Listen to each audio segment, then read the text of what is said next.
Hello everybody, today we're obviously talking about the Windblume event because we got a huge chunk of lore toward the end. Since the ending was made available very recently, I have to warn you that if you haven't finished the quest and you don't want any spoiler, this video will tell you exactly how the quest ends, so again, be warned. As always, this is a theory video. I use information available in the game, but also my own thoughts, interpretations, and research to get to my own conclusions. So this is not to be considered the official lore of the game unless I somehow get it right and it's confirmed later in the game itself. Okay, let's start talking about the main topic of this video, the Hexenzirkel, or how they say in the game, Hexenzirkel. We already knew that they conduct Irminsul exploration and formal tea parties from Lisa's thoughts about Mona. We also knew that Alice and the old hag, Mona's teacher, belonged to this group or coven, and we all had the suspicion that Rhinedottir was also a member because she's Alice's old friend and she put Albedo in Alice's care. Other than that, we simply knew nothing about them, until we got hit by another huge lore wave with version 3.5 Windblume event. So what do we know now? As a generic summary, the Hexenzirkel is a secret society that even challenged Barbeloth, but he calmed things down by suggesting to solve problems with music and songs, not war. From that moment on, the mages gathered in the woods, in the skies, or on the edges of cliffs. They discussed their stories and secrets, but also resolved their differences, although they pledged never to fight amongst themselves. The coven is composed of both higher beings, and this is the best generic term I could come up with very long lifespans, and humans. When the human members decide to leave the Hexenzirkel to dedicate themselves to their love life and their loved ones, they were usually summoned one last time for a group tea party to say goodbye. They tasked Barbeloth with safeguarding their meeting spot and the lantern they used to communicate with each other, or at least with Alice, and the place is also shielded by the old hag's magic. Now let's go a little deeper into what we've learned. Through the conversation we learned that the witches used the initial letter of their names as their codename. They are A for Alice, B for the old hag, R for Rhinedottir aka Gold, J and M who both were humans, and N for Nicole. Let's ignore for the time being the fact that these are just 6 witches, not all of them. In the cutscene we see the infamous Star of Ishtar in the middle, and each of its 8 tips point to a specific witch. There are 8 witches split into 2 groups of 4, one group characterized by warm tones from pink to purple, while the other by cold tones from green to deep blue. On the left there's a witch that seems to be holding a light, another witch that I honestly don't know what it's doing but she has a hand up, another one who is holding another light in her hands, and one holding a flame. On the right there's a witch that is reading a book, another one that seems to be using hydro, or that at least has a water droplet floating between her hands, another one that is shown from her back with her hair seemingly moved by the wind although the background looks like ice, and another one that honestly seems to be painting. Then we see the witches putting their own stuff on the table. A white cup with red outlines and a sort of cameo or sticker of I think either the first or second witch on the left, a green cup with a dragon handle, a bouquet of yellow flowers, a candelabra, and a dessert holder with lots of desserts. Later in the video we get some more short animations about some of the witches, and we can actually use both what they say and the table scene from a second ago to deduce who these witches are. The first one shows 2 very elegant dancers. The man is wearing a tuxedo while the woman has a long red dress with red stiletto heels. We see a red 4-leaf clover with hearts instead of leaves in the background, but also red roses and in the end crows and thorns. She is telling her fellow witches that the day before she put an end to her lover's life because he grew old and was extremely sick. So because he loved her very much, she took his fate in her hands and ended his pain.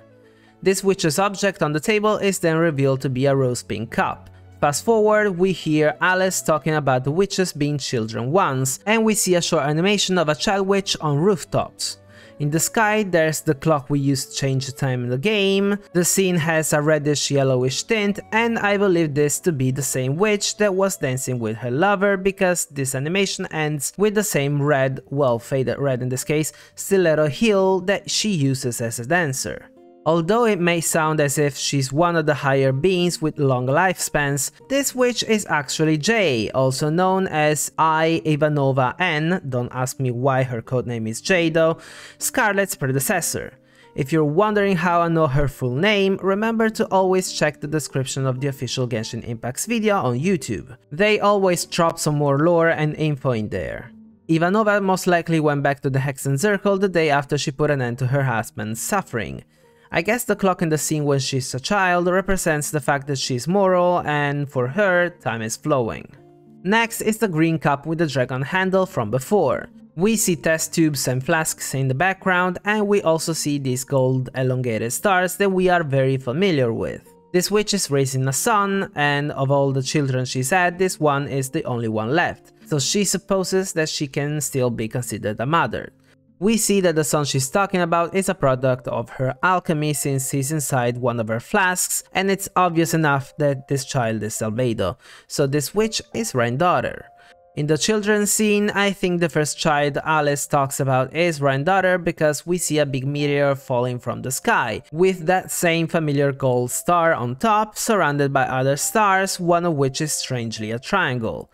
I could theorize that this triangular star may be Lumine, but I won't go there in this video. Something else that makes me think that this is Rhinedottir is her child version itself. Not only the main color here is gold, which is her nickname, but she also doesn't have the classic witch hat. This may mean that she became a witch later, probably after she got cursed in Canria. Next witch is a writer. We see a book with a rose and stars engraved on the cover and a quill in its ink bottle. She says that her lifespan is nothing compared to the other witches, which means she's also human. Because she's probably leaving the Hexenzirkel, she's giving the other witches her storybook so that maybe they will pass it on to their children.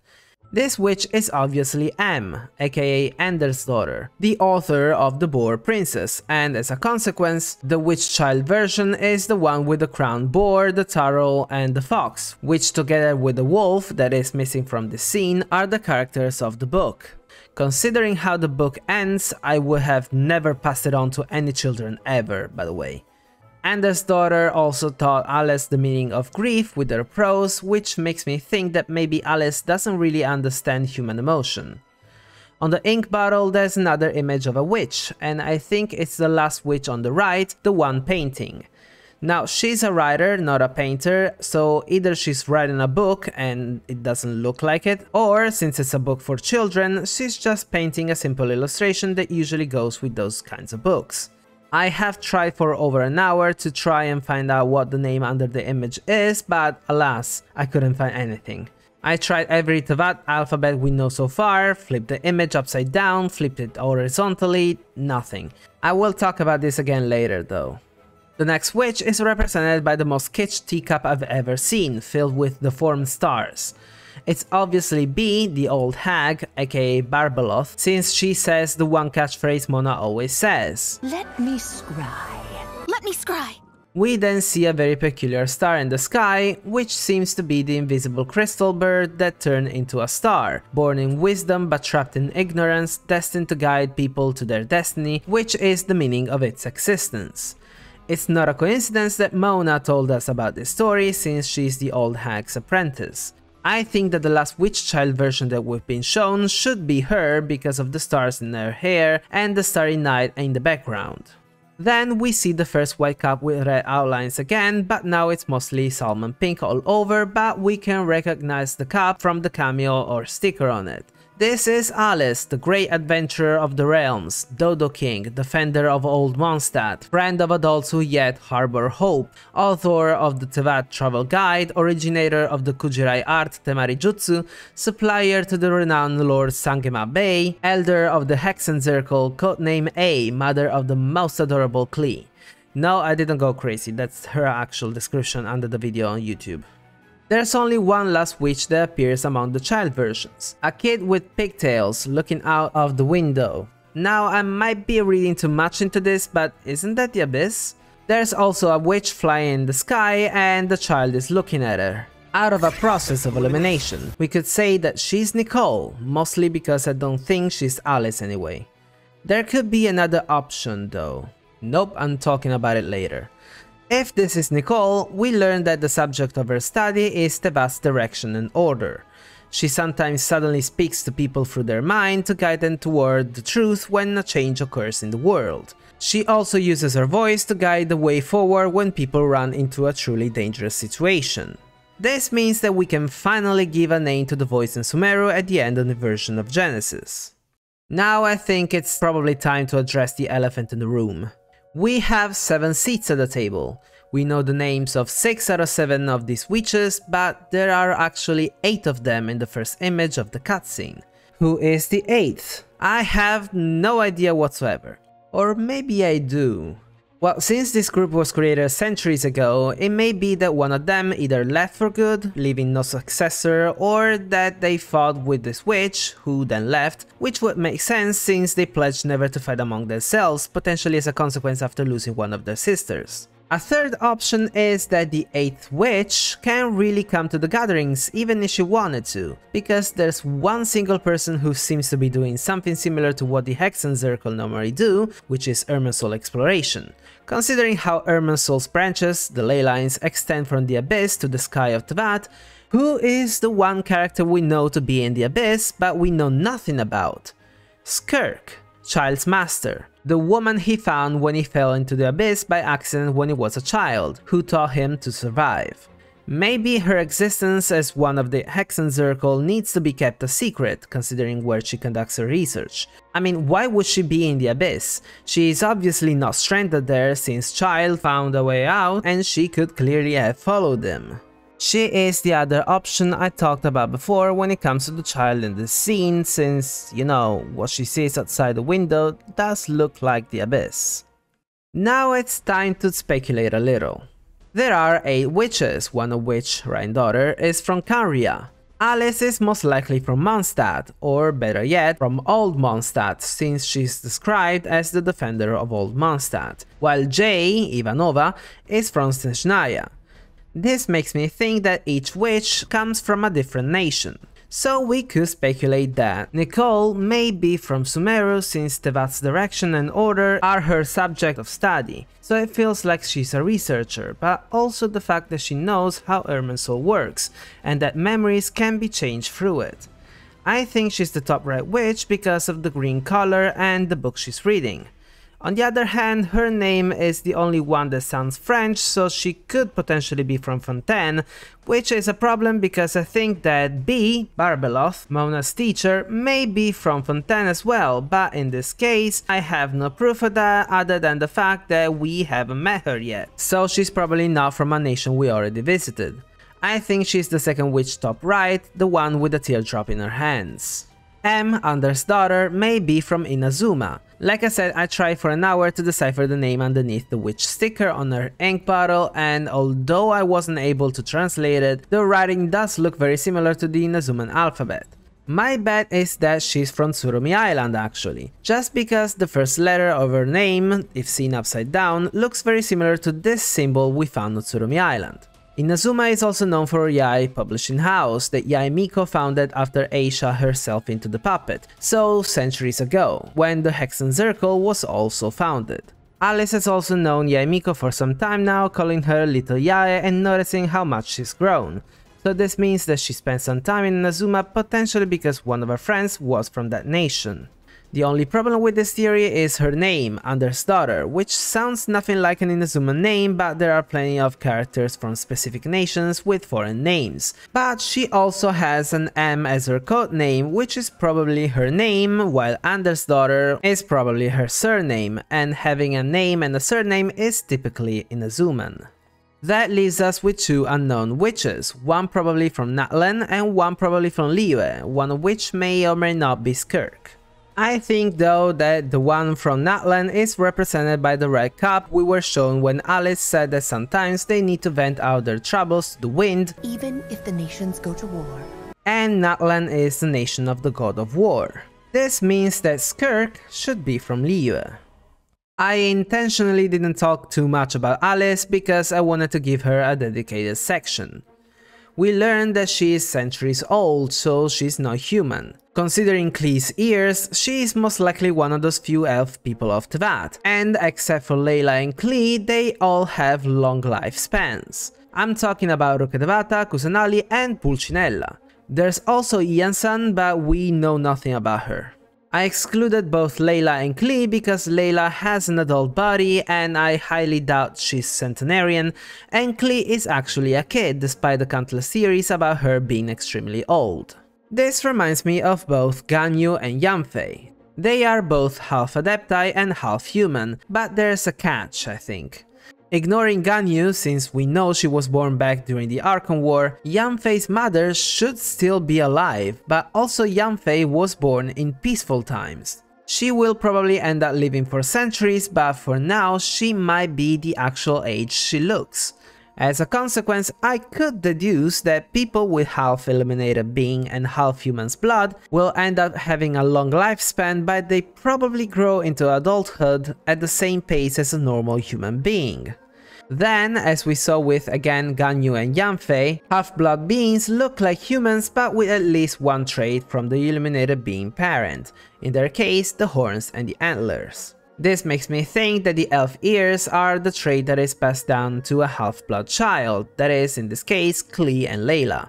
Back to Alice, she's most likely from Old Mondstadt, which makes her at least as old as Ganyu, so around 2700 years old, give or take.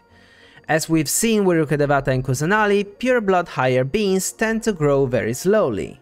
Kusanali still looks like a child after 500 years and Rukkhedevata guesses her age right just by her appearance. This means that when Alice said that the witches of the Hexenzirkel are the friends she shared her youth with, we may be talking about thousands of years after she was born, taking us to around 520-530 years ago, when Rhinedottir, still a child, saw the meteor that brought Lumine and Ether falling from the sky, and was around the apparent age as Alice, making her a friend from her youth. Fast forward, Rhinedottir is now an adult and she causes the cataclysm, got cursed with immortality, and with Alice and their other higher beings and human friends founded the Hexenzirkel. Alice, being the great adventurer of the realms, makes sense considering that she's the one who introduces Aloy in the collected Miscellany video. Alice, being Nicole's friend, also explains why she also introduces Wanderer in his collected Miscellany video. She makes it really clear that she knows that memories have been changed. Also, with Ether being Klee's friend and having invited us multiple times to her Golden Apple archipelago, I guess she must have talked with Nicole about Ether, especially since he comes from outside Teyvat and he's linked to Rhinedottir's story, hence the reason why Nicole decided to talk to us at the end of Inversion of Genesis. When it comes to the Golden Apple archipelago, if Alice is actually from Old Mondstadt, she most likely witnessed Barbeloth modifying the geography of Mondstadt, sending part of the nation into the Dark Sea, creating as a consequence the Golden Apple archipelago that she owns. We could potentially believe that she may have been the reason why Barbeloth did it in the first place, since the Hexenzirkel were later held by Barbeloth himself and he protects their meeting place. I mean, as far as we know, it kinda makes no sense that his first act as the new Animo Archon was to break and push away part of the coastal area anyway. Lastly, I want to talk about one last thing, because this video is supposed to be about the Windblume Festival, not just the Hexenzirkel alone. We learn from Cyno and Lisa that the vengeful remnants, the demon like John Lee called it, that Dottore and Barnabas put inside Collei belong to the god Hermanubis, the same god that brought great suffering to Cyno in the past as well, since the higher ups were hoping that Professor Cyrus, Lisa and Cyno's professor and Cyno's adopted father, would use Cyno as a test subject for Hermanubis' power, who is also defined as a priest. In our mythology, Hermanubis is a Greco-Egyptian god who guided the soul of the dead to the underworld. Both the Greek god Hermes and the Egyptian god Anubis are psychopons, that is, entities that are responsible to escort the souls of the dead to the afterlife. These two gods were merged into a single deity, Hermanubis, the representation of Egyptian priesthood. He was depicted with a human body, a jackal head, holding a caduceus, which is the staff that Hermes carries, which also gives him the name of Hermeso Trismegistos. Now we are all thinking about the Shreds cutscene where we saw Kasala, one of the priests that Rukkhadevata summoned to build temples to defeat the forbidden knowledge that Shred and Abu Malikata brought to Tevat. Kasala was definitely not a god, because we know that he died, but I guess the Shred's priests, at least those that dress like Cyno with that hood with jackal ears, were either imbued with Hermanubis' power, or maybe they were simply his descendants. What's really relevant anyway is that there have been other gods in Sumeru, not just Rukkhadevata, the Shred and Abu Malikata. This brings us to the actual ending of the whole event, when Collei, in a moment of greatest joy, breathed inside Sucro's test tube, turning the fluid deep violet and releasing a small sparkling cloud. I don't know why Hermanubis' power managed to bypass Cyno's seal during her moment of happiness, but that definitely doesn't sound good, as well as Sucro's conducting experiments on what she managed to collect. And that's it. I hope you liked the video. This was supposed to be a very short video, but it turned out to be pretty long, and if you watched my last 3 videos, this has become the usual sentence I say at the end of every single video, so I just can't stop writing, I guess. If you liked this video, don't forget to leave a thumbs up, and if you enjoy Genshin Impact Theory videos, consider subscribing. I guess my next video will finally be about Snezhnaya. I've already started making some research and taking notes a few days ago, but I'm very far from writing the script for the video, so it'll take a little bit. Anyway, thanks for watching, and until next time, over and out.